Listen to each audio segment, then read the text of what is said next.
All right, today we have a very interesting guest that I have not had for a while, and I'm noticing there's a green screen in your background. How you doing, Larry? I'm great. How are you? Good, thank you. You know what? Interesting is this. I've been looking for someone to talk about cooking. All right, because Absolutely. cooking is one of the main. When I was a kid, you know, my uh, my family cook, right? Uh, Yeah. traditional Vietnamese food, and I Okay. was brought up to try to learn these cooking stuff because nowadays people don't cook anymore. Like You're absolutely right. It's easier to go pick something up. exactly people. Well, it's the reason why because I haven't cooked for. I mean, I have cooked here and there, but not like a whole big thing, right? Because Yeah, yeah.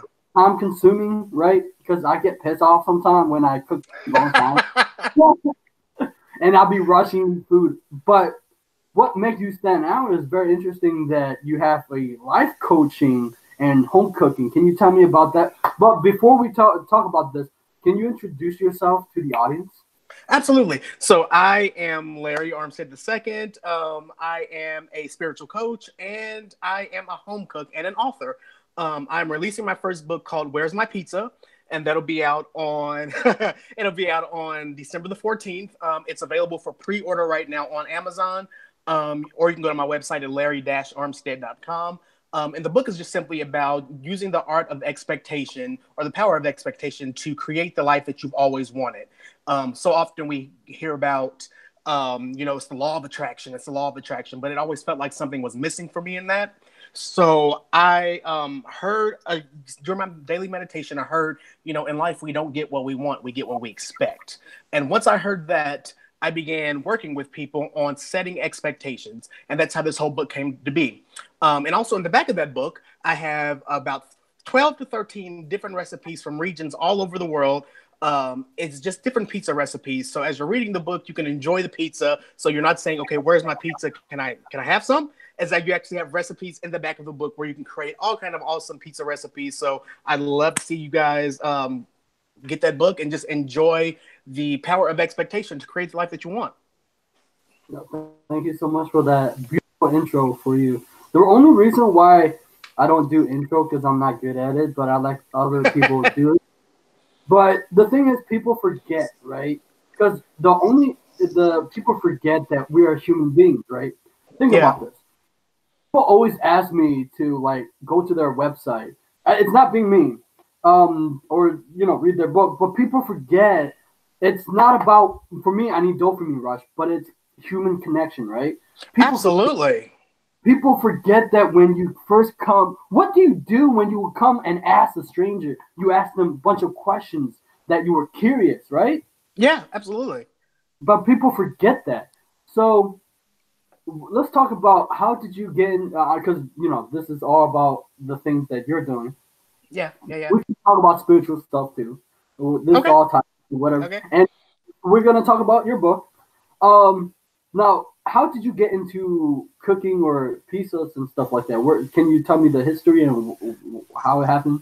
Absolutely. So I was a little boy. I was maybe about 6 years old, and my mother told me, she put me in the kitchen. She put me in the kitchen and she said, I want to show you right now, while you're this young, how to cook. So when you get older, you don't have to rely on anybody else to do your cooking for you. And it was there that my love of food, my love affair with food just started and blossomed. I became obsessed with cooking. I became obsessed with watching cooking TV shows. Anytime anyone was in the kitchen, most little kids want to go outside and play. I wanted to be in the kitchen, creating something, making something. I was curious to see how, you can take flour and you can take butter and you can take eggs and then this turns somehow into some sort of pastry or a cake. It always fascinated me. So I wanted to know how it worked. So that's how my love affair with food came to be. Did you watch what's his name, Guy Fieri? All the I other. No, I did not watch Guy. Emerald was actually the person that I watched first, and then from Emerald, it was Rachel Ray. Emerald, I loved Emerald's Bam. I loved that so much, and then his show got moved from the Food Network to the Cooking Channel, and so I didn't have access to the Cooking Channel. And Rachel Ray it was coming up through the ranks, and I began watching 30-minute meals with her, and I was captivated. and she introduced me to a whole different set of flavor profiles and herbs and ways of cooking, and she showed me things that I still use to this day. Ooh, I love. Yeah, I remember I used to watch Rich. I probably I want to know the other guy because I don't know the other guy name, but I know Rachel. Where I used to watch her when she do the cooking. Yeah. Beautiful. But the thing is, when I was a kid, it was I was trying to figure out how because I'll be watching my mom cook, and I Yeah. was like, how do you do this? Like sometimes do you actually? How did you begin? Like I know you said you were in the kitchen while kids playing outside. But the thing is, were you frustrated sometime when you were a kid? You're trying to figure things out, and because for me it was right. I was like, how do you make this and not be making it mess? Like it's a mess. Like Yeah. See, for me, I was always a very inquisitive, and like if I could see you do it, then I could do it. So one of my favorite stories to tell is I was watching my sister Shannon create scrambled eggs. That was my first dish that I ever did was scrambled eggs. And there was, we had a stove and we had a sink, and the sink was kind of like right by the stove. And when she was making her scrambled eggs, she actually broke one of the eggs. She dropped it on the floor as an accident. And so every time I made scrambled eggs, I thought that was the way you made them. So I took an egg from the carton, I dropped it on the floor because I thought that was part of the process. And then I went ahead and cracked the eggs into the bowl, and then I made scrambled eggs. And I cleaned up the egg that was on the floor, just like she did. It took maybe about 6 months for my mom to actually see me making scrambled eggs one day and see me throwing an egg on the floor. She's like, "What are you doing?" And I'm like, "That's the way you make scrambled eggs." And she was like, "No." And then I told her the story, and she got a great kick out of that. yeah, it's fun. Oh man, like wait, did you ever went to like culinary arts or it's actually home cooking? I never went to culinary school. It's all home cooking, but I do have on my team who actually helped write some of the recipes for the book. I do have a chef that's on my team. So she's been kind of giving us once over to my recipes, and she said, "You know what? Your recipes are so good that you kind of didn't need culinary school." She said, "You really know your flavor profiles." So I took that to be a great compliment. Very interesting. Very because I took culinary arts, but it was helpful, but it wasn't helpful. I mean, I learned because the way that or American cook is very different from the Asian culture, right? Because we Yeah. deal with the rice and the how to steam the rice and how to make egg rolls and stuff like. It's very different because it's like I think you know how to make like egg salad and all those what's it called? I can't remember Tuna egg salad. salads and egg salads, potato Yeah, salads. chicken salad, Yeah. yeah, right. And I tried that. I was like, it's like totally vastly different food. Like, so can you tell me what type of food? Because I love food. I just want to know what type of food you can make. Absolutely. Okay, so what I'm doing is I love sauces, right? Sauces will make a dish. You can take one sauce and you can apply it to chicken, you can apply it to beef, you can apply it to fish, you can apply it just to vegetables, and you can completely transform the entire dish. So I am just known for making all kinds of sauces and marinades that you can use for your dishes. And then also when you talk about some of your Vietnamese dishes and things like that, I love cooking Vietnamese and Asian food. It is actually if I'm going out to eat or if I'm going to do something at home, it is my go-to.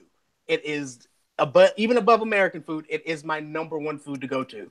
And I actually got the chance to make some authentic fried rice. I was so happy with it because the Americanized fried rices that I had tasted, the rices never had that quality that you get in Vietnamese cooking. The rice was always too mushy and was never quite firm enough.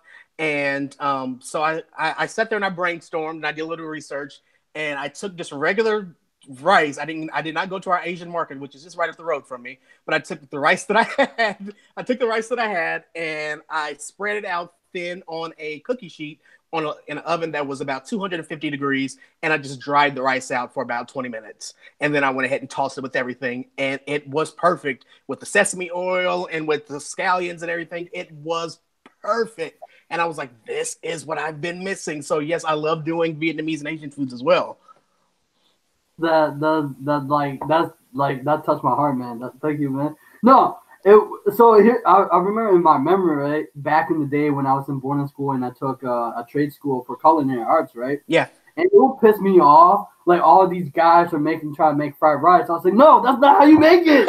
Stop.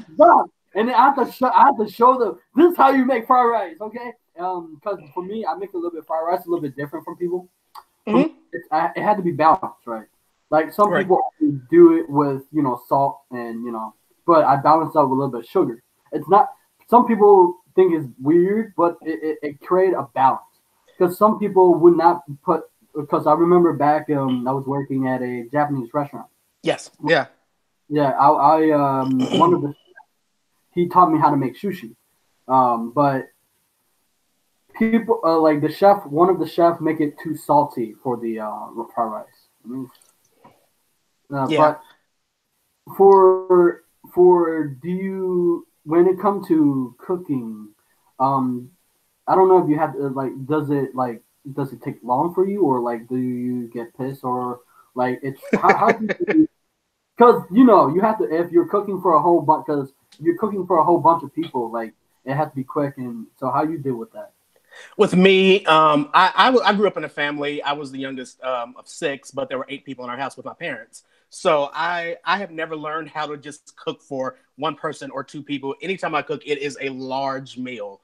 I just can't make small meals. But when I'm when I'm doing my cooking and everything like that, I have so many things going on at the same time. Like for example, if I'm making some sort of a sauce or marinade that calls for maybe, I'm just going to write something off the top of my head here. If it calls for maybe Greek yogurt and dill and let's see, scallions and a little bit of parsley, I can't just sit there and say, okay, I have the scallions done. Now what? I have to got scallion. I have to have everything cooked, everything cut, everything prepared, and then dump everything into the bowl. And if there's some sort of like, let's say I'm going to toss it on maybe some orzo pasta, which would be really good with what I just said, and add a little salt and pepper to that if anyone's listening for that.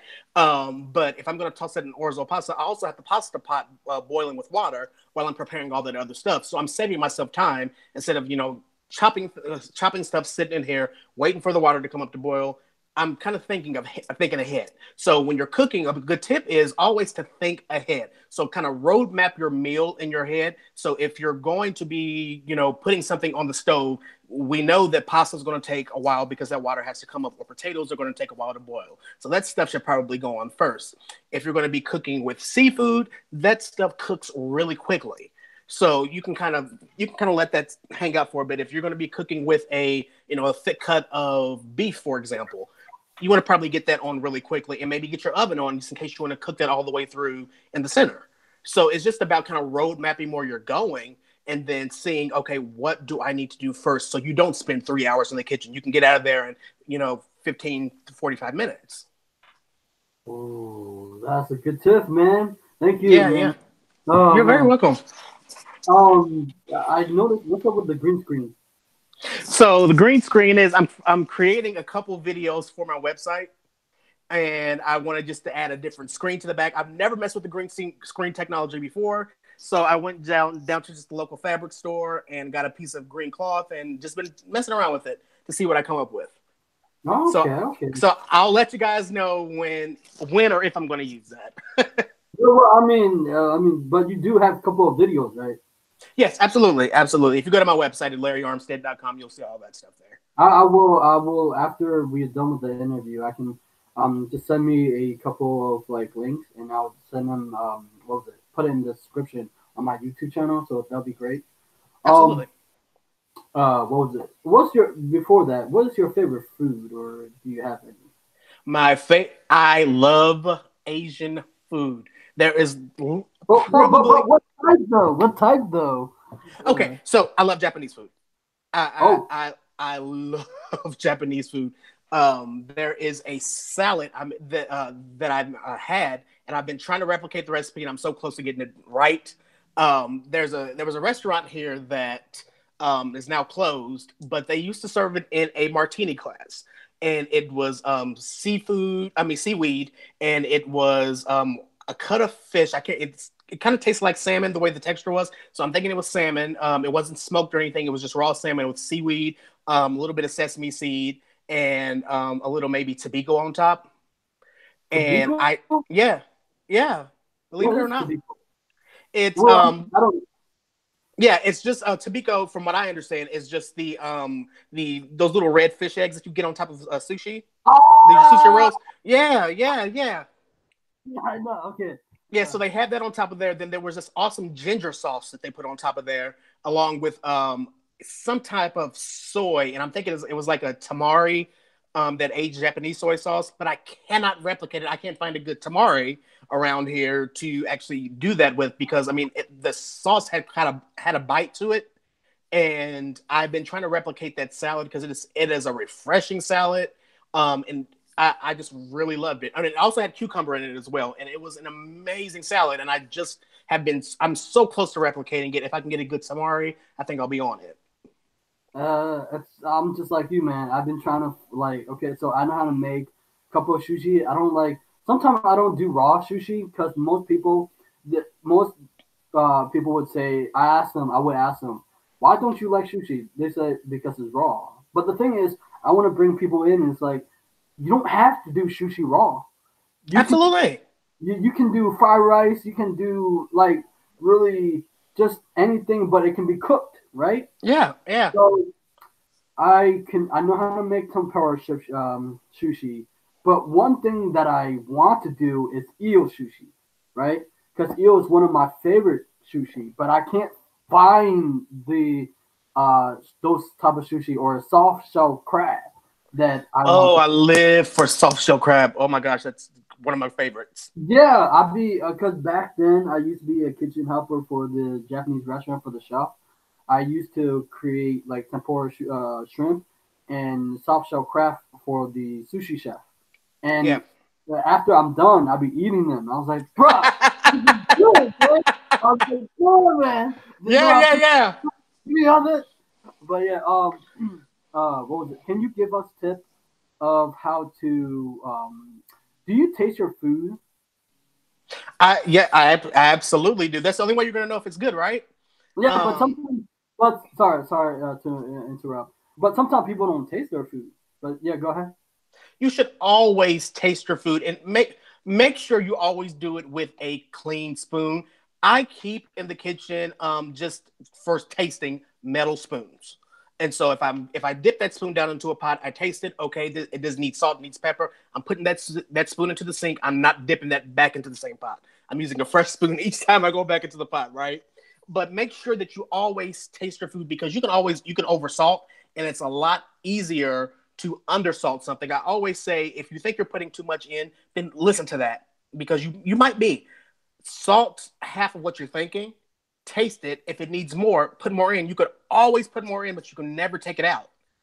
And so if you put too much in, then you have to readjust your recipe. You have to play with the liquid ratio, and you have to try to get it back up. And you might have had that perfect balance. You might have just needed to add just a hair of salt, and you added too much. So make sure you taste your foods, especially when you're dealing also with some different types of herbs. Like for example, my favorite example of this is saffron. Saffron is an amazing herb to use. It's really fragrant. It's really perfuming. But if you use too much of it, and I mean, saffron comes in a little bitty, just like sprigs. If you use too much saffron, you will taste like you're eating a bowl of potpourri or air freshener. So you got to be very careful when you're putting that in. So you add some, you taste it. You add some, you taste it until it gets to the right balance. Yes, yes. Thank you so much for that. You're welcome. Because I think you know Gordon Ramsay. Everybody know him, right? Oh, yes. He's one of my mentors. Gordon, if you're watching, hey, call me. Oh man, this guy. Yeah. There was this one of the video. There was this either I think it was a chef, and he didn't taste his food. It was one of yeah, and he got sued for that. Ooh, and I guess he never tastes his own food, so that's No, why. you have to be when you're cooking. You have to be really careful to taste, and you have to be really careful to smell. Because, for example, your taste and your smell go together. So, for example, if you're getting fresh fish from the fish counter at your local deli or at your local fish counter, fish typically does not have a scent to it. If it has a really pungent or heavy scent to it, that fish is not good. it's old fish that they're trying to sell you, and that's when you'll see the fish getting marked down and everything because they're trying to move it. Fish also shouldn't have that slimy touch to it. It should be really slick. It should be really smooth, and it shouldn't leave any film behind. So that's why you have to be really careful and taste your own food, because you don't want to send something out that the beef is bad or the pork is bad and you haven't tasted it. You don't want to send that out because it's a reflection on you as a cook. That's really, and that one I never like think about before. Like, I mean, of course, I know the smell of the fish when it go bad, right? But Yeah. which part of do you like to do? Like, cause there's so many cooking, right? Like baking, there's making a sandwich and all these things. Like, what was it? I had trouble making baking baking Oh like yeah. for cooking. For cookies I can do, right? But Right. Right. I can't do, for the love of God, like uh baking, right? I think my ex would be like better on that one. But the thing is, yeah. So how, like, which part do you like? Cookies or baking? I mean, I baking. mean, I fell in love with baking years ago. When I was in high school, we had classes called foods, and it was you could take it for all 4 years of high school. And one year was just getting an introduction to the kitchen. Second year was kind of making dishes. Third year was kind of doing more baking, and fourth year was kind of doing more entrees. And I fell in love with the baking gear, but since then, I really don't get the opportunity to do a lot of baking. I enjoy it, but baking is a science. I mean, you add a little bit too much baking powder, and you have completely messed up your cookies because they're that big and they're hard as a brick. So I really enjoy the cooking aspect, because with cooking, I'm not the type of person when I cook that I measure anything, so to speak.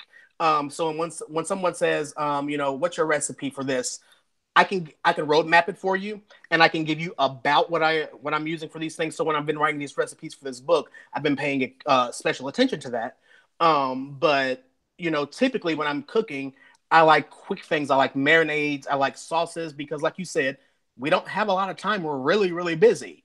So I always bring it around to a marinade or a sauce, because there's so much you can do. You can throw a sauce into a pasta, and you can also use it, the night before to marinate chicken, and you completely change your dish altogether.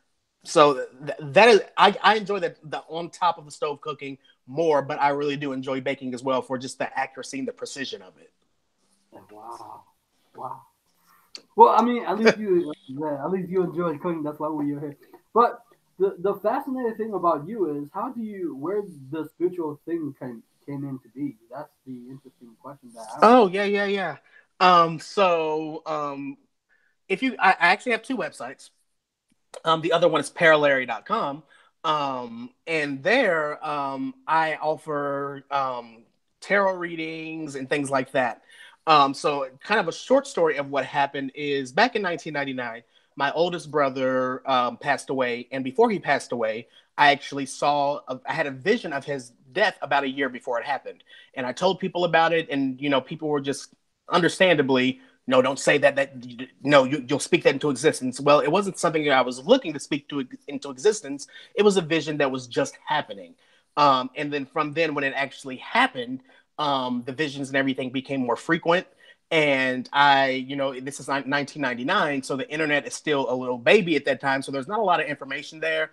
So I went to our local library, and I just began picking up book after book after book after book to learn as much as I could about that as possible.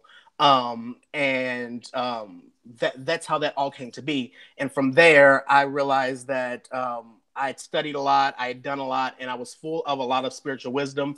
I was coaching a lot of people on my website and from Reddit and places like that. And it just made sense that I would go ahead and use the degree that I have, which is in sociology, to go ahead and become a spiritual coach. So I do spiritual coaching, advising people. It's not necessarily advice that I'm giving people. It is, we're looking at the roadmap of your life, and I'm telling you, not giving you explicit, like, this is what you should do advice. I'm letting you know what I see, what you could do to probably, change your role course or to pull things into focus. And then I use food behind that, because food is the one great equalizer, right? Everybody has to eat. So I use food as that one great equalizer to, I've showed you what's going on spiritually with you. I've led you. Now that you're licking your wounds and you're feeling like that you have to do something different, here's a meal that could help you, kind of heal and kind of soothe you as a comfort. That's very interesting. That's really interesting. It's you don't see that quite often. Let's just say, like Yeah, I just yeah. look at it and I don't see that quite often. But what does spiritual mean to you? Okay. So you just said that question right there is amazing because that is a question. That's the type of question I ask people because you say those blanket terms like spiritual, but what does that mean to you? Because it's going to look very different for you than it's going to look for me, right? So for me, spiritual, I don't know what to call the great energy force that is.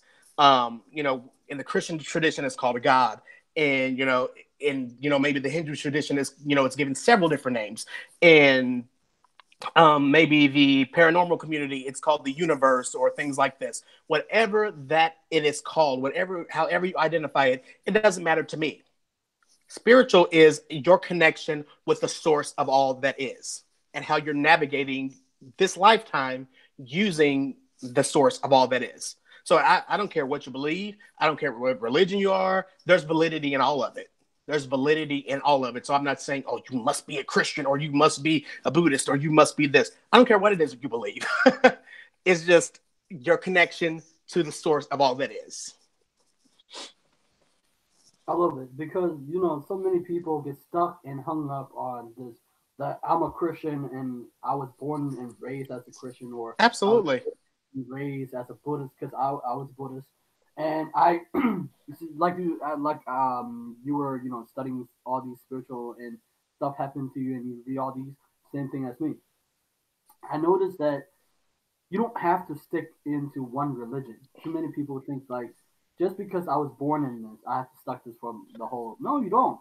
No, absolutely not. You have to take the time as a student of life and the student of the universe to examine those things for yourself. So often we get so caught up and bogged down in life because we never take the time to get clear about what it is that we are, what's put on our backs by society, by our families, by our religions. And you'll find that, like kind of like once you begin exploring that it might not serve you. You may have outgrown that. It may not be what you actually need. So, and that's the same thing that happened with Christianity for me. Are there some valid points in Christianity? Absolutely. Are there some valid points in Hinduism? Absolutely. Are there valid points in paranormal and even the atheists have a valid point? It's all valid. You know what I mean? So it's just finding out what works for you and getting clear about those things. We have to be clear. Well, I mean, yeah, you are absolutely right. I mean, well, it's because people make it black and white. Oh, absolutely. But Yeah, but the beauty of life is that everything is contrast. I mean, like everything has like a contrast to it. Like yeah, everything is yeah. fire, right? Yeah, and Um, I just absolutely, I'm one of those people that I refuse to believe that the great source of all that is and that we know would say, okay, there's only one right way. Good luck on finding the right way out of all these out here. Good luck. If you find the wrong way, I'm going to torture you forever and ever. You can't make me believe that. yeah. There's so many people believe that like whatever the source is like evil. I mean, it has good and both good and bad. It's like people forget that life is about destruction and creation, right? Yeah, Like yeah, the yeah. universe. Yeah, it's like creating and destroying all the time. And without those, there's no life. Absolutely. Like, And what a lot of people also don't realize is, in getting a lot of people's, they have a lot of wants, they have a lot of desires, right? I want to be a millionaire, I want to be this, I want to be that. But people never set down, first of all, to get past what they want. In my book, I talk about there being a spectrum of expectation, and wanting something is great, but in life, we don't get what we want. We get what we expect. So you can say, "Oh, I want to be a millionaire," or what is the Mega Millions thing right now? $1.6 billion. in the U.S. If you play the lottery, it's $1.6 billion as the jackpot. And people, oh, I want that, I want that, I want that. Yeah, but are you clear about, number one, what life is going to look like if you were to manifest that? What is life? How is life going to change completely for you? Are you clear about that? Have you really sat down and thought about that? Because people, like I said, we want so much and we ask for so much. I did a session with a woman who said, "Well, I, I'm married to my husband. We've been together for 7 years, but I don't know, Larry, if we're going to make it." And I said, "Okay, well, what did you want when you married him?" And she said, "Well, I just wanted him to love me more deeply than he loved anybody before." I said, "Okay, and what was he like?" She said, "He was the eternal bachelor. He was the big playboy." I said, "So you guys have been together 7 years, living together 7 years?" And she said, "Yes." I said, "So you got exactly what you wanted?" She said, "Well, how?" I said, "Well, you weren't clear. You told the universe that you wanted the eternal playboy and the bachelor to love you deeper than anybody he's ever done before. Well, giving up his bachelorhood and coming to live with you, that is his version of loving you more deeply than he ever has before. What about the other stuff?" And she said, "Larry, I never thought about it like that." You got to begin to get clear on what you want so you know what to expect. She didn't know what to expect. She got what she wanted, but she didn't know what to expect. It seems like you know about this a lot more than you know about the law of attraction or the universe. Where does it begin? Like how does it work in your life? For me, like I said, I was doing a meditation one day. I try to meditate daily, and I heard in my meditation very clearly that in life we don't get what we want, we get what we expect. And I was like, huh? It took me. It was just like, because I had done, when The Secret became really popular, like in 2006. I did all that, and I was just like, how come this doesn't work? Somebody make this work. And that was the one missing piece, that you can try to attract things, and you will attract things, don't get me wrong, but in that attraction you have to think about what to expect, what happens after you attract it. So you got to get clear about that before you even attract it. So in my life, I just began doing a series of little experiments, and it was just little bitty expectations just to see how this worked. And my favorite one is, I was going to get something to eat one night. And I was really short on cash that night. I was getting paid the very next day, but I was really short on cash, going to get something to eat. And I got to the buffet. It was a Chinese buffet. Told you I love Asian food. And I went to a buffet and got my plate, and I was like, oh my god, because they weigh it by the pound. And I got the plate, and I was like, oh my god. Well, before I even got up there, I said, okay, I'm expecting to spend no more than $15. Expecting. I got up there, I got toward the front. I was like, oh my gosh, this is heavy. This is going to be a lot more than $15. This is, oh my gosh, no, no, no, no, no, no, no. And I got up there, and my total was 15.15. And it it showed something very clear to me. And it is that so often we want things, and we get clear on that, we begin attracting to things, but right before they hit us, we begin doubting. There's a flag of doubt that comes up. Oh, maybe this is taking too long. Maybe this is not going to happen. Maybe da da da da da. And it ends up manifesting if you held on to your belief. So that is just kind of, those are the little experiments that I did, to know that the law of attraction was real. And then I just pushed it one step further and saying the power of expectation, because you have to know what to expect, and you have to learn how to expect things. So I began working with a lot of my clients, a lot of people I was doing readings for, and I saw the power of expectation work again and again and again and again. And I was like, well, you know what? There's something to this. That's a beautiful story for the law of attraction. Because I believe also that for every bad things that happen to people, here's the thing that people don't understand. People, I get that there's a reason why people always try to run away from the negative, but the negative is actually good. Without that, see, I know people think, oh, Johnny, you're being too negative. No. So there was a story before. There was a couple of weeks ago, right? Um, I had it was good. It was getting good. Really good. Went from worse, and I was crying on the street, and then I wanted to go on the road and get hit by a car. Wow, wow. So Yeah, glad you didn't do that. yeah. But I was crying, and then it was a night, and then I was sitting there, and then there was this guy come at me right there, right, and he's like, "Do you need help?" And I was like, he's watching me crying, and I was like, okay, what's going on around here? And then after that he did something like, Jesus thing. It's fine. And then I went up to him and asked a couple of questions. Why did you do that? He's like, you're cool, and I can smell the beer off of him. And he did something that I never seen before. Yeah, he did something that I never seen before, right? And so I hugged him and I said thank you. And what made me realize that that was a good thing. Because so oftentimes we think that um, without, we always think about law of attraction is always good. But even if, because I know that many times people have bad in their life, but something happened with that between the magical realm where bad things happen. After that, good things happen too. And kind of piggybacking on that is an amazing story. You know, I don't know if you're familiar with the Course of Miracles, but a Course of Miracles teaches that, things don't have meaning. We assign meaning to everything in our lives. So there's no inherently bad thing or no inherently good thing. It's how we assign a definition or a meaning to that thing. And so even those things that seem negative, number one, we've assigned a definition to say, okay, this is a negative behavior. Inherently, it doesn't have any behavior being negative or positive. It just is. And then number two, when those things happen, even if you perceive it to be negative, you have to step back and you have to ask yourself, okay, what is the lesson that I'm being shown here? Because this is an opportunity for growth and this is an opportunity for learning. What is this trying to teach me?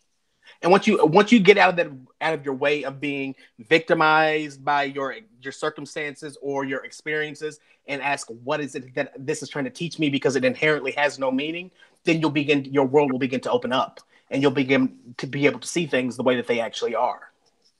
Thank you so much for that. I that book keeps coming up to me like, how is it? I'm A, really cour- a Course in Miracles is I've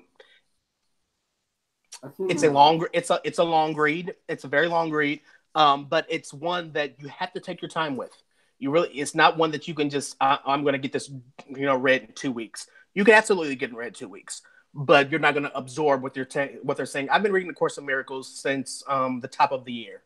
And I'm maybe there's a workbook in the back of it, and I'm about 34 lessons in, and I could be much further in, because I think there's 365 lessons, one for each day of the year. But there's so much rich content there that you want to go back over it, and you want to reread it, and you want to re-understand it, and you want to absorb it before you move forward. So it's definitely a great spiritual tool that I would recommend, because it enlightens you, and it's written from a place of the Christian tradition. But you don't have to be a Christian to understand this book, because I don't believe the authors actually were. They just that was their spiritual understanding at that time that they wrote it. But it's applicable for anybody if you're a Buddhist, if you're a monk, if you're a Hindu, if you're Taoist, whatever you may be, you can read A Course in Miracles and get something out of it. And that's kind of the overall mantra that I had when I was writing my book, Where's My Pizza? I wanted to make it universal, so people could pick it up and they could get some spiritual wisdom and some guidance and some understanding from it. Oh, now it made me want to pick it up. All right. Go ahead, get both of them. Get my book. Get A Course in Miracles. There. Yeah. No, okay. So let's talk about your book because I know also since because one of the reasons why I want to interview people is to help promote their work, their Yeah, books, yeah. and where does this idea come from? Like, how did it start from? Like, trying to, becoming an author, like writing. What started You know what? I tell you what. I was working with one of my clients, and she was like, Larry, this needs to be a book. You keep on this expectation thing. It needs to be a book. And at that time, I was just like, you know what? I don't. I'm not writing a book. I just don't. She's like, no, Larry, this needs to be a book. And so I said, okay, well, I'm going to conduct some, a little bit of low level experiments before I turn this into a book. And, I worked with a few clients and help them watch them manifest a home and a car and all, relationships and all types of things. And I was just like, and then I had another client actually come behind her and say, Larry, do you have this written down anywhere? I was like, well, I have, little bitty blurbs on my website, but nothing big. They were like, no, no, no, no, no. This needs to be a book. And I was like, oh, okay, universe, I hear you. This will be a book. So I just sat down and I began writing. And that's how, Where's My Pizza came to be. And people ask, well, is that going to confuse people being called Where's My Pizza? Are people going to think it's a recipe book? Well, part of it is at the very end, the pizza recipes are in the back, but the idea for the book or that title came from when we want things. It's like calling a pizza shop and saying, I want a pizza. And the pizza, delivery shop is asking you, okay, well, what do you want on it? And you're like, I don't know. I just want a pizza. And they're saying, okay, well, how are you going to pay for it?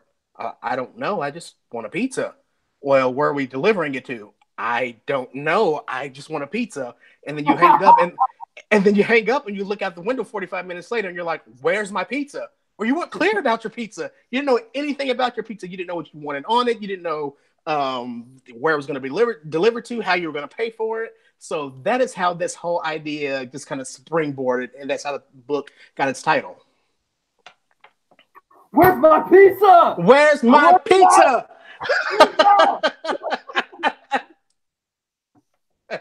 Oh my God. I love it. Wow, I love it because it makes me think, right? I was like, wait, okay, so it's kind of like it makes you curious, right? It's like, where's my pizza? And I was thinking about that. I was like, oh, okay, that's a really neat concept. Thank you so much for writing it. You're very welcome. It's pre-order, right? It is on pre-order. If you go to Amazon.com and you search my name, Larry Armstead, you can find it there. Or if you go to Larry-Armstead.com, you can pre-order it there. If you pre-order the digital copy, you'll get actually a couple freebies for you.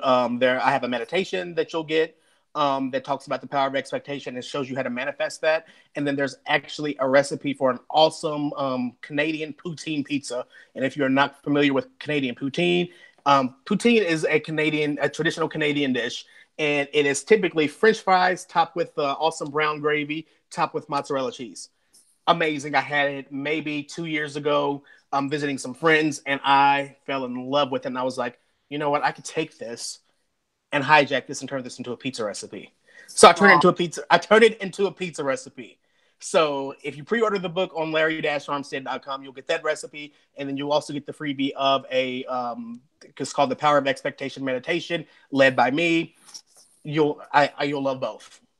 And if you try that poutine pizza recipe, I want to hear how it turned out, because when I made it, it turned out amazingly.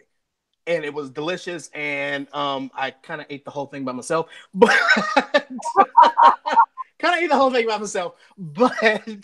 like, there was no sharing that recipe. I mean, you can't go wrong with it. Potatoes and cheese, and I added a little bit of Canadian bacon and stuff to it. So go ahead and get that pre-order done. You'll get that recipe, and you'll also get the free meditation as well. I love it. What does success look like to you? What does success looks like to me? Success to me, you're asking very good questions, by the way. Success to me is being able to work exclusively for me, being able to travel the world, touch lives, do interviews just like this, where I can explain the concepts to people, and I can see, kind of like I've seen with you, that light go off in their head, and they're like, wow, I've never thought about it like that. Because that, for me, that's transformational. That is transformational, because if you've never thought about things that way, and then you begin thinking about things that way, you change your whole life. If you change your mind, you change your life. So that is what success looks like to me, touching the lives of people. A lot of people say, well, success to me is being a celebrity and blah, blah, blah, blah. That would be great. That's an added bonus. That's an after effect for me. For me, it is touching lives and helping people receive their healing, because there's so many hurt people in the world today. They have no idea where to go. They have no idea where to turn. So for me, success is being able just to help one. if I just help one person get to their healing, I've done my job. And that is what success is to me. That is beautiful. Yeah, that's the reason why I do these type of interviews, right? It makes I want to see people light up when they're talking about the passion, the cooking, and just the raw stuff, right? Yeah, yeah, yeah. None of these crap that I hate. Like because I developed my own style of interviewing, and I understand how to divert people to them, right? It's Yeah, more yeah. interesting that way. I can't Yeah. do that, because basically I did one of the interview, and he's really he's big on the law of attraction too, Yeah. and I did research on him, and it people probably think it was okay, but for me it wasn't okay because I already know what to expect. For Yeah. me, I need to something that make life more interesting. Yeah. Yeah. I did want to ask you something, but I forgot because you were talking about success, right? Well, Oh see, yeah, go ahead. okay. Let's bring back to the point when you say people are hurting, right? Yeah. Now, here's the thing: why I do these type of interviews because people are hurting, and including myself.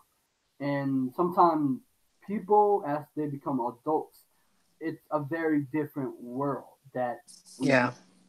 And as a kid, you don't see. Here's the thing that people let me make people clear on this. There's a lot of bunch of crap that people don't see as a kid. Yeah. And We're shielded from a lot of it. yeah, but for some odd reason, I start to see it, and there's a bunch of crap. Like people don't like. I've seen it a lot that because basically for me, I have to. My brain is like on the protective mode because people do a lot of dumb crap to each other. Right. Right.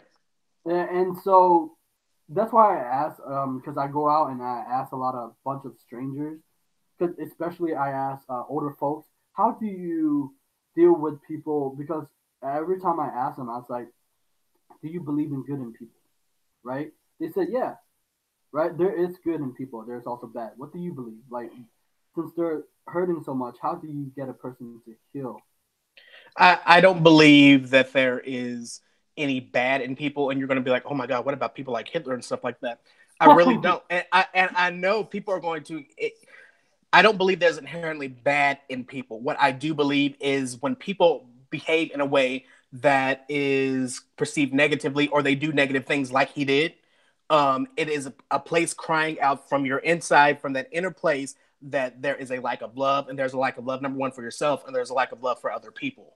So I think that's where the bad manifests itself from, and that's where it comes from. But as far as there being inherent badness in people, I don't see that. I do believe, and I expect, kind of like I was saying with the power of expectation, I expect the best in everyone. I really do, because there is a lot of times when people are being angry, or they're being crappy, or they're lashing out, it is because there is an issue with love there. Because there has to be self-love, and there has to be self-worth and self-value within yourself in order to be able to project that out to other people. Because we've heard it said that hurt people, right? So that is what I believe. There's good in everyone. It's just so many people are hurting, and they don't know how to heal that. So even when a great example is, have you ever been, you had a cold and you feel so alone, no one else is suffering from a cold, then one of your friends calls and says they're not feeling well either, and you're like, oh, okay, it's not just me. I feel like I have a little company here. That that's what it's like. That's what hurting people are like. If they can hurt someone else and they're like, oh, I have a little company here, but they're really asking for, at no point in your cold are you asking for someone else hurt too. You're really looking for some relief and some healing as quickly as possible. That's what everyone is looking for. That's what everyone's looking for. So that's what I know I'm put on this planet to help people do. And I do that with the power of food, because like I said, food is the one thing that we all have in common. Food is comfort for a lot of us. And then also, I'm going to take you spiritually and show you these things. Are the things that I show you, will they be uncomfortable? Yes, they're going to be uncomfortable, because you're so used to living a certain way and thinking and behaving a certain way. So I'm going to challenge that. I'm going to try to break that pattern and try to challenge you to do something else. And then in that, you begin to see yourself for who you truly are, and then healing can take place. That's so powerful. As we're talking about the cold, right? I Yeah, mean, I was recently watching one of the videos that people have posted about. It was on Instagram. Yeah, I mean, I can understand that. Like, but so the person was saying that you don't need pain to relate to people. You can relate to people in many ways, but absolutely. the thing is, pain. If someone is looking like you're talking about the sickness, right? If someone is really in pain, they need someone to be able to reach them. If you can't reach them, how can you reach them, right? Yeah, But and a lot of that happens like you hear it in the music of people like Whitney Houston or Aretha Franklin. You know, they related to those voices because you could hear the pain in those voices, and that was something that just drew you to them because they were singing their pain, and so that's why people were drawn to them, and they got their healing from that music. So you know, pain is the one thing that we all have in common as well because we're all leaded and guided by our five physical senses. So how we feel, pain is just a perception of feeling, right? So we're led by that, how we feel. But you can choose to feel something differently, and I talk about that in the book. You can choose to completely say something completely differently and change your world altogether. no, I noticed that the law of attraction is where when we want something, isn't also out of love. Absolutely. You have to come from a place of love, and it's unconditional love. You have to come from. It's a place of love, completely without conditions. No Republican, no Democrat, no gay, no straight, no black, no white, no male, no female. It is a love without complete restriction and condition, and that's hard for a lot of people because we hold on to those labels so hard. But if we can just let go of some of that and just come from a place of pure love, from a human to human standpoint, from a human to an animal standpoint, from just a an energetic being to an energetic being standpoint, that is how we really began to get what we want because then we know what to expect. So it's about the power of the law of attraction going one step further so you can get what you expect in life. Where are you in the world? I am in the U.S. I am in the smack dab in the middle of the Bible Belt in the Midwest in Indiana. Really? Okay, Yeah. okay. I'm in Maryland. That's cool. Okay, so you're kind of far. I'm up there about once a year. I go to New York about once a year to see as many Broadway shows as I possibly can.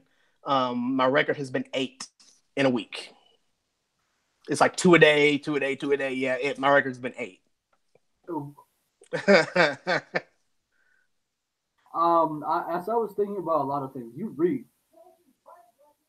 that again. You read. I said you read. Yeah. I mean, like, cause basically, here's the thing. Like, I also want to know, what do you think about the current educational system? Because I Ooh. this is one of my passions for why I do it. I interview authors and experts to bring them on to talk about problems that we need to solve, right? Mm-hmm. Because I was put in a special education class when I was a kid, and Yeah. Yeah. I hate school and I despise it, and I will never love it. Yeah. That's. Yeah. Yeah. But what do you think about the educational system? Well, my partner is actually a teacher, so I hear a lot about the educational system. It's broken in the United States. I do believe, based on everything I've been told, it's broken and it needs some attention and it needs some TLC. A lot of times, I actually did work for the state of Indiana at one point many years ago, right when I first got out of college. And the reason I left there, it wasn't because of the families, because I work with families with children birth to 3 years old who may have had a developmental delay, whether it be speech or physical delay or a mental delay or anything like that. Most of our client candidates were speech delays. They just weren't talking when the parents thought they should talk. So we were able to provide those therapeutic services for them, but it began being less and less about the client, the family, the child, and it began being more about how many can we push through, and everybody became a number. And that is kind of what we're seeing, I do believe, in our current educational system, that people are becoming numbers and people aren't being heard and they aren't being seen. And that's one of the tenets of any relationship, whether that be a teacher to student relationship. One of the three tenets that I say are important in every relationship is, do you see me? Do you hear me? And am I important? If we're, like you were saying, you were pushing to special education, at any point did you feel seen? Did you feel heard, or did you feel important in any of that? Well, I mean, the teacher were always nice to me, right? Yeah, But the whole feeling, I felt as if I wasn't smart enough, right? It's right. like it's like you get because I there was this kid. I remember his name to this day. He was he was born and raised in America, so sides, right? Hmm. But the thing is, his concept of English was he lived in a home where they were speaking English. I live in a home where my mom speaks Vietnamese. That's the difference. Yeah, absolutely. And people don't understand that when it comes to speaking different type of languages, it's a little bit different to translate. Yeah, But the teacher are really nice. But you're right. It's almost like Oprah, right? Because that's where I learned it from, where argument happened, where they say, like you just said, "Can you hear me? Can you see me? yeah, Like, do you? You know, it's the same." Um, but I wasn't heard or seen from other people. I felt like I was, how do you say? I was like some weird guy that had like they seemed like a mental whatever. yeah. But then grew out of that. I was like, you know what? Instead of them making fun of me, I'm gonna become a class clown, Hmm. Hmm. and then I can just make them like I can shock them and make them laugh if I wanted to. Yeah, yeah. But that's just me.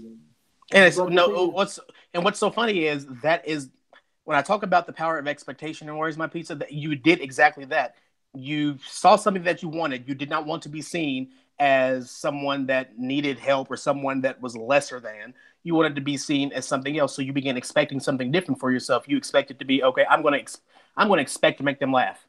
They're going to laugh. I'm going to be the class clown. And you manifested that expectation. You got exactly what you expected, and you got it because you were clear about what you expected. I'm going to make someone laugh. That is a clear expectation, and you manifested that expectation and becoming the class clown.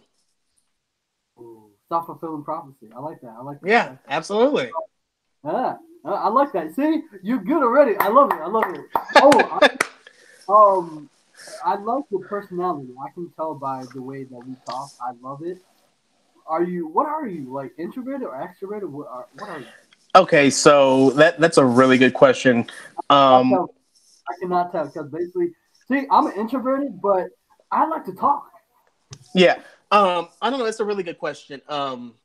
When I was little, I was painfully shy. Like go hide in the closet if there were people at the house. Shy. As I began to get older, even when I got my first job, my first job was in an ice cream shop. I was dipping ice cream for people, and I was working the register, and it terrified the living heck out of me, just to have to interact with people. Something happened in college, and I got a job at a retail store selling baby clothes. And for some reason, those pregnant women just made me talk, and I became really personable and really just, hey, let's talk, let's have a conversation. And I began to learn how to talk to anybody. Then after that, I got that job, like I was telling you, at the state with families, and I was going to their homes, so I had to be able to talk to people. And then from there is just, I don't know, I'm typically I want to say I'm an introvert masquerading as an extrovert. Like I can have a great conversation with you. I can make it look like I want to talk, but I'm most content when I'm at home, curled up with the book, or watching a movie, or watching some classic TV like I Love Lucy, Bewitched, something like that, Thundercats. I'm great when I'm at home watching that kind of stuff. You watch movies. Yeah. Ooh. Yeah, what type of okay? We gotta talk about movies. What do you want? What type of movie you want? Oh, Tell it, me, cats. as long as I don't discriminate, if the movie is good and it can bring me in within the first 15 minutes, we're good. I do not like a movie that moves really slow unless there's an amazing payoff at the end. There has to be an incredible payoff at the end for it to move. If I'm watching a movie and it's a 2.5 hour movie, for example, and the first hour and 15 minutes is slow, I better have a great payoff in the end. I don't want to leave the movie saying, "What the heck?" I want to be like, wow, you need to see that. It seems like you like fast action. You like And action? not, I like action, but it's not my favorite. I like things where that makes me think. I have to be able to think. And then I like really, really, really just goofy movies. I'm a big cartoon nerd. A lot of people say, because like my bathroom is decorated in SpongeBob, and people are like, you are 35 years old. Why is your bathroom decorated in SpongeBob? Well, because it reminds me that we all take life way too seriously, and we take life way too. And that's why I love what you have in your background right there. We take life way too seriously. None of us is going to make it out of this life alive. So I need to be reminded, and I wear a lot of Nickelodeon T-shirts because it reminds me. I'm sorry, it cut me off there, but it just reminds me, don't take life too seriously. You don't have to take life that seriously. And so I like I said, I'm a big cartoon nerd. I love classic cartoons. I love the new stuff. I love SpongeBob. It's my buddy. Fairly Odd Parents, I couldn't do without. Anything you put in front of me. Family Guy, I love. I love all of those things because they make me laugh, and life's not that serious. Yeah, I totally agree with that. That's my whole situation that I try to make it fun for an interview, right? Because one of my friends, well, actually, two of my friends, they make it as if like, oh, interview gotta be serious. No, no. That shit. I don't wanna be serious. And you gotta be a professional. I mean, there's tons of people who are professional in interview. It's boring. I need like pizzazz, man. But yeah. But yeah, I can see. Yeah, that's why my whole message in my videos are stop making like when it comes to work or something, they're always making it too serious, right? And people don't understand that. People try to. Also, I want to remind people when people get into the personal development, they also get too serious, right? Because I used to be like that. I was like, I gotta be serious, but then I was like, man, F this, man. I'm gonna die anyway, and this is taking too long. I gotta have fun, man. I need. Yeah, I mean, as much as I am, the law of attraction, and I'm a spiritual coach and everything, people always expect me to be. I'm a spiritual coach, and there's a time and a place for that. Generally, I am a big goofball. I love to laugh. I like to have fun. Yeah, so if there ever comes a video on Instagram where I'm just acting stupid and having fun, oh my God, no, he's gone off the deep end. No, he's just having fun. Everything can't be, oh, namaste. Let your hair down, have fun a little bit. Exactly. This is why I love you, man. Like, this is why you're authentic, right? Because people hide themselves. Like, they don't get to do that while they're working, or they don't get to do that while, they can't do that. But yes, they can.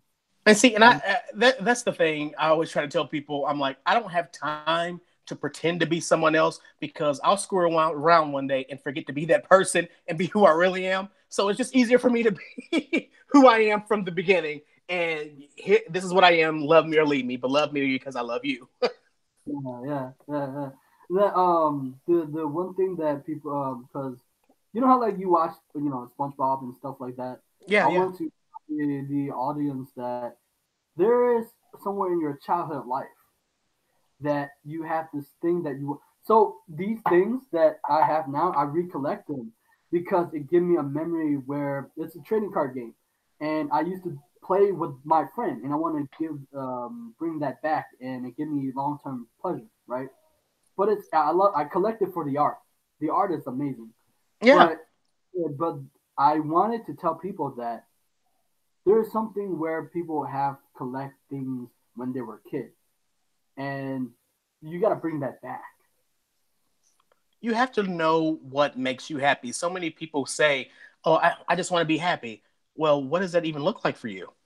Because my idea of happiness and Oprah's idea of happiness are two completely different ideas of happiness, right? Right. So we have to figure out what that actually looks like for you. And so many people will say to you, "I don't know what that looks like. I just know I want to be happy." Well, how can you ever expect that if you don't even know what it looks like for you? You gotta get clear. Oh man, I love you, man. All right, this is good. I love it. Where can we find you, Larry? You can find me. Okay, so I have a whole list here. because I had to create all this social media and all that good stuff to get ready to ramp up. So you can find me on Twitter at officially_LAR. You can find me on Pinterest at officially Larry. You can find me on Facebook at officially Larry. You can find me on Instagram at officially_Larry. You can find me on YouTube at officially Larry. And you can find me on my website at larry-armstead.com.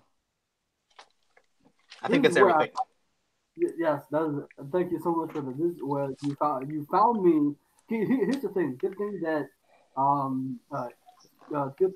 you what was it? Brought me attention to who you are, because I was looking for cooking, because I wanted to do a variety of things. Because there's a thing where they have a niche, right? Where they have like law of attraction. Let's just put it law of attraction. I don't want to always interview, law of attraction niche, because I need variety in my life. I need stuff. Sometimes we need the fried rice. Sometimes we need the egg roll. Sometimes we need the dumpling. We need it all, right? We need it all. Yeah. I don't always want pork in my dumpling. Sometimes I want something different. Yeah. Yeah. Oh, before I forget, because I wanted to bring back, what type of books do you read? That's what I'm curious about. Oh my gosh. A little bit of I love a good autobiography. Like, nothing makes my heart happier to do than to read an autobiography, especially if it's like a huge public figure that I can actually go to YouTube and like watch the videos they're talking about. Like right now, Tina Turner just released an autobiography, a new one called My Love Story, I believe. And I'm about halfway through that one, and I'm able to, like, as I'm reading, she'll talk about being on stage, and then I'm able to go to YouTube and be like, oh, this is the performance she was talking about, or this is around the time she was talking about. So I love a good autobiography. I love personal development stuff. And then I love a good thriller. A good thriller, like by Gillian Flynn. She wrote Gone Girl. I love those kind of books as well. So as you can see, if you can get my attention, I'll read just about anything. And that's one of my favorite things to do. Get a glass of wine, sit down, read a book. I mean, I even love comedy books. Like Ellen DeGeneres has written some comedy books, and I love them. So if you can get my attention, I will read it. Ooh, okay. You said you don't read horrors? You only read thrillers? I have not found a good horror in a long time. I love horror. That's my favorite genre of film, and that is my favorite genre, period. But I haven't found anything good in a long time, so I've had to settle for thrillers. Okay, we got to talk about horror for a second, because I stopped watching horror because of the law of attraction, but it's still one of my things just to get scared a little bit. Have you watched? Okay, let's talk about Saw. Have you watched Saw? Only the first one. Well, the first two I've done. The first one is the best because there was an amazing payoff at the end. Amazing. Did not see it coming. I can't do Saw. Okay, I tried. I watch it with my friends, but it makes me cringe. See, okay. I don't consider Saw to be horror. I consider Saw to be kind of like psychological thriller. Like really? It's just gory just to be gory, but I don't consider it to be horror. Like I consider. To me, it's Friday the 13th or Halloween or Nightmare on Elm Street. Those are horror movies to me. Okay, I did see Nightmare on Elm Street. That was a little bit crazy. Why you can't sleep? I'm not. Yeah. Not, and believe it or not, it is based on a true story. What? Yeah. You tell me it's a true story. Okay, it is based on a true story. So let's see. Wes Craven, who was the writer and director of the movie, he was up one night and he was watching the news, and there was a guy that kept having night terrors. It was a little kid that kept having night terrors, and the night terrors got so bad that it actually killed him because his brain made everything seem so real during the night terrors that it actually stopped his heart and killed him. So Wes took that, as morbid as it is, and said, what if there was a dream demon that was killing people, and you couldn't even find happiness in your sleep? And that's how the Nightmare on Elm Street became to be. This is how Bruce Lee died. God damn it. God damn it. Bruce Lee died. Damn it, man. But no, how about, have you seen Final Destination? Absolutely one of my all-time favorites. I love it. but I can't. I love it. What do you like about it? That's the thing. Every action has an equal and opposite reaction. It's the law of one of the laws of physics, just plain. Every action has an equal and opposite reaction. And I don't know if you saw the final one. It was called The Final Destination. I don't know if you ever saw that one. That's the last one in the series. If you've not seen it, go get it. You need to watch. It ties everything together. I can't say it without giving it away, but it ties it all together. And at the last 20 seconds of the film, I was like, oh my God. Yeah, it's worth it. It's worth it. Well, when me and my friend was watching Final Destination, we became stupid. Like, it was in boarding school. We became stupid. Why were we watching that? It was in the computer room. We're like, oh shit, this is gonna happen. This is gonna fall, and then the light's gonna break. But one thing that made me kind of iffy about the Final Destination, you see I think either the third one, I can't remember, where they were on the roller coaster. Yeah. I cannot. After watching that, I got freaked out every time. Like, my friend would tell me to go fucking roller coaster and shit, and then I go in there, I was like, fuck, I gotta put my seatbelt. I gotta put my seatbelt. I never mess with roller coasters anyway. I'm not a roller coaster person. I've never been a roller coaster person. I can't do it. I'm such a chicken. No. So that made it even more real. I was like, nope, not doing that. I love you, man. This is great. Oh, have you watched Goosebumps or read any of those Goosebumps stuff? When I was coming up, see, this will make me sound old, but it's fine. So when I was actually coming up, when I was coming up in school, Goosebumps was like that was the thing to be reading. I was not a Goosebumps fan. A lot of people didn't know that R.L. Stine actually had a different series of books called Fear Street. Those were 20 times better than anything he ever wrote on Goosebumps. I think when I counted, I had every one of the Fear Street books but 4. And when I gave them away to a local charity here, I was like, it felt like I was giving part of my soul away. I was like, these are my childhood. No. But yeah, Fear Street is much better than Goosebumps ever will be. Ooh, I gotta read those because I love Goosebumps. I mean, ooh, have you watched Stephen King films? Absolutely. Have you watched one of those, either Red Rose or Rose Red? No, I could not make it through it. I tried. At first it was scary. But then after it's okay. But no, I don't know, man. Oh man. What? Okay. Well, okay. Since we're talking about this, you say you do readings, right? I do. How do you do readings for people? I'm actually kind of off doing readings right now because I'm so focused on the book. But yeah, I do. I've been doing readings for, gosh, I'm 35 now. I started that when I was 19. Whoa! So yeah, oh, yeah, I've been doing that for a while. So I'm kind of, like I said, I'm kind of off the clock right now. But yeah, I do tarot readings and all that good stuff. But that's something that I know I will circle back around to because I know there's a book there that I probably need to write as well. But yeah, I've been doing those for people all around the world for years. What makes you want to do them? Like, I just realized that I had a gift, and it was in my best interest to be able to share that gift with people in the world. If I could help them in any sort of way, then that was what I wanted to do. That's always been my motivation. Even, like I said, even with writing this book about the power of expectation, or even doing the readings, it's always helping people heal. That has always been my one thing because everyone's hurting, and we don't have to. see, this is the thing why sometimes I hate films. Sometimes they make it too scary for people. They think it's like evil and shit, right? Yeah. Yeah. Yeah. And If you come into a reading expecting it to be horrible and scary, you're going to get exactly that. I can guarantee you. You're going to get because that's what you're expecting, and you're going to get what you expect. So, but no, there's nothing to be terrified about with the reading or anything like that. Nothing at all. yeah, because one of my friends, he like he used to watch this like horror film where the astral projection where it's like something will possess you, You know, but that's natural life, man. Exactly, right? But what was it? I can't remember for the label.